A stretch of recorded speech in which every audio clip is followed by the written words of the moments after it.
अस्सलामुअलैकुम वरहमतुल्लाहि वबरकातुहू। बहुत दिनों बाद कुछ मामलात ऐसे थे जो आप लोगों के बीच में आना पड़ा है।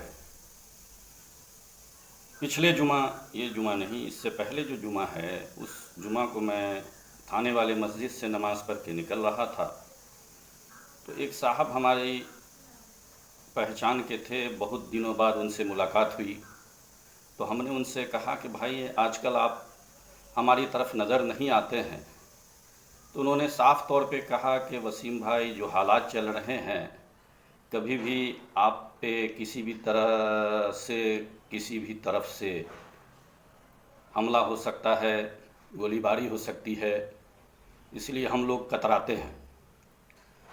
तो हमारा तो कहना है कि जिस मामलात में हमने हाथ डाला है तो हमने पूरी तरह सोच समझ करके ही फ़ैसला ले करके ही, अपना नुकसान फ़ायदा देख करके ही हाथ डाला था। हमारा मकसद किसी तरह का बवाल पैदा नहीं करना है। हमारा मकसद है कि मदरसे की या उसके आसपास के जो भी इलाके हैं उसकी तरक्की हो, उसका डेवलपमेंट हो, जिसकी जद्दोजहद में हम लोग शुरू से लगे हुए हैं। तो डेवलपमेंट का काम होना चाहिए। मैंने इस सिलसिले में जो मस्जिद का मामला बीच में उठा था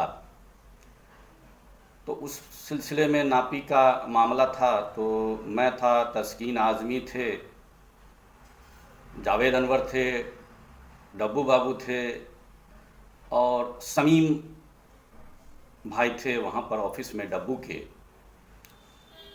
तो जहाँ पर मैंने एक तजवीज़ रखी थी डब्बू से कि एक काम कीजिए, ये जो जगह है मदरसे की, वो तो पहले भी आप देख चुके हैं कि डीएसी ऑफिस जो है, डाइट कॉलेज, वो मदरसे की ज़मीन पे कब्ज़ा हो गया। सरकार ने उस पर कब्ज़ा कर लिया और मदरसे को 1 रुपया भी उससे फ़ायदा नहीं है। तो अगर इसी तरह सरकार की कोई चीज़ वहाँ पे आती है उस जगह पे, तो उससे मदरसे को कोई फ़ायदा नहीं होगा, इलाके को कोई फ़ायदा नहीं होगा और न तो कोई किराया सरकार मदरसे को देगी। तो हमने इनसे ये कहा था कि आप एक काम कीजिए, आप हैं, अलन बाबू हैं, पुट्टू खान हैं, मोइन साहब हैं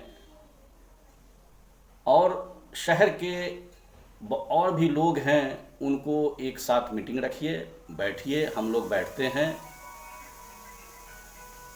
जो भी लोग मुअज़्ज़िज़ लोग हैं शहर के, और एक डेवलपमेंट का प्रोग्राम तैयार करते हैं जिससे इलाके का डेवलप हो, लोगों में खुशहाली आए, लोगों को रोज़गार मिले। हमने उनको साफ कहा था कि ये सब बैठ के बात करने से ही होगा। उन्होंने कहा कि भाई क्या बात है, आप अल्लन भाई करते रहते हैं। हालांकि आप लोगों को मैं बता दूं कि न तो हमारी अल्लन से मुलाकात है आज तक फेस टू फेस, और न किसी तरह का कोई बात होता है, न मैं वहाँ उनके पास जाता हूँ, न वो यहाँ आते हैं। लेकिन चूँकि सब लोग समाज से जुड़े हुए हैं, चाहे जो भी लोग आसपास के लोग हैं, सब जुड़े हुए हैं, और मैं किसी तरह का आपसी विवाद नहीं चाहता था। आपसी विवाद ख़त्म करके सब लोग एक प्लेटफॉर्म पे आकर के कोई डेवलपमेंट का काम करें, तरक्की का काम करें, जिससे समाज को कुछ मिले, इलाके को कुछ मिले।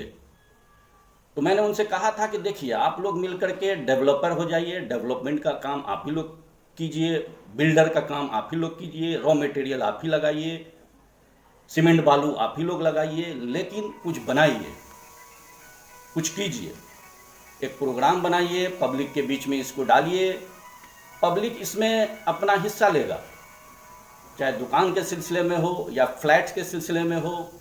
बात कीजिए, इश्तेहार निकालिए, पब्लिक को बुलाइए, उनसे बात कीजिए, उनको विश्वास दिलाइए कि यहाँ पे डेवलपमेंट का काम होगा, यहाँ पे ये हो बनेंगे, हॉस्पिटल होगा, मार्केट होगा, रिहाइश होगा, दुकानें होंगी। बहुत सारे मामलात थे जिस पे सबको बैठकर बात करने की ज़रूरत थी। लेकिन ये हमारे जो डब्बू बाबू हैं, वो वन मैन शो अपने आप को कहलाना चाहते हैं।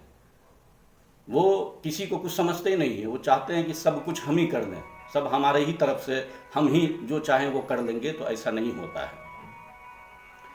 कोई भी डेवलपमेंट का काम अकेले कोई नहीं कर सकता है, कोई भी मुआशी काम अकेले कोई नहीं कर सकता है। सबको मिलजुल करके एक साथ प्लेटफॉर्म पे आकर के ही करना पड़ेगा, तभी कोई भी मामले का हल होगा।